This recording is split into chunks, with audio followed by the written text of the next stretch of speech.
नमस्कार, मी सुयोग देसाई, महाराष्ट्र सैनिक, दापोली।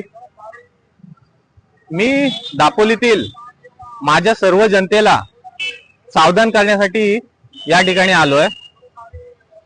दापोलीतील एक इसम आहे दीपक मासेकर, माझा मित्रच आहे। त्यांनी ह्या तहसीलदार ऑफिस समोरील या गतिरोधक संदर्भातील एक व्हिडिओ टाकलेली काही दिवसापूर्वी, ती आधी मी तुम्हाला या ठिकाणी दाखवतो। आपण उभे आहोत आज दापोली तहसीलदार कार्यालयासमोर। तहसीलदार कार्यालयासमोरचं आपण उभे आहोत।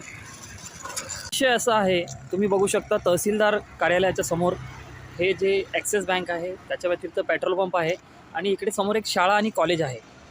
आणि विषय असा आहे की तहसीलदार कार्यालयासमोर हा बघा, हा स्पीड ब्रेकर आहे।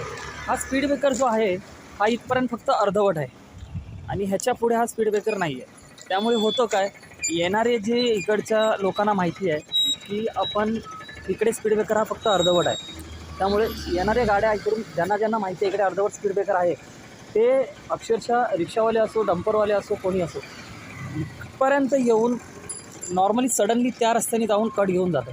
त्यामुळे मला फक्त प्रशासनाला एवढंच विचारायचं आहे की हा अर्धवट स्पीड ब्रेकर का आहे, हा अर्धवट स्पीड ब्रेकर ठेवण्यामागचं काय लॉजिक आहे का, की त्या साईडला का ठेवलेलं नाही, ह्याने कुठेतरी ॲक्सिडेंट होण्याचे चान्सेस आहेत। परत एक नम्र विनंती आहे, ह्याच्यावर एक काहीतरी तोडगा काढावा, नाहीतर काही लॉजिक असेल अर्धा स्पीड ब्रेकर ठेवण्याचा तर तेही कळवावं, जेणेकरून आम्हाला कळेल की हा अर्धा स्पीड ब्रेकर का ठेवलेला आहे। तो बघा कुठल्या साईडून गेला, हा त्या पट्टीतून गेला का, कारण त्याला माहिती आहे इकडे स्पीड ब्रेकर नाही आहे।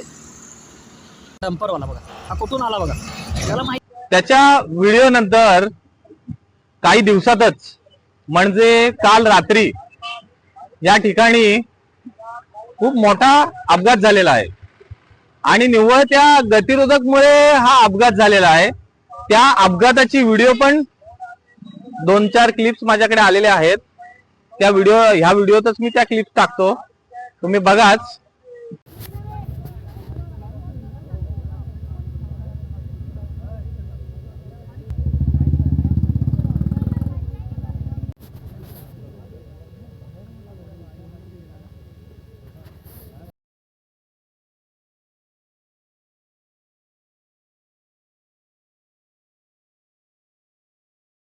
अशा क्षुल्लक कारणांमुळे माझ्या सामान्य जनतेचा जर जीव जाणार असेल, जीव धोक्यात असेल, तर माझा प्रशासनाला इशारा आहे, मी तुम्हाला बसून देणार नाही ऑफिसला।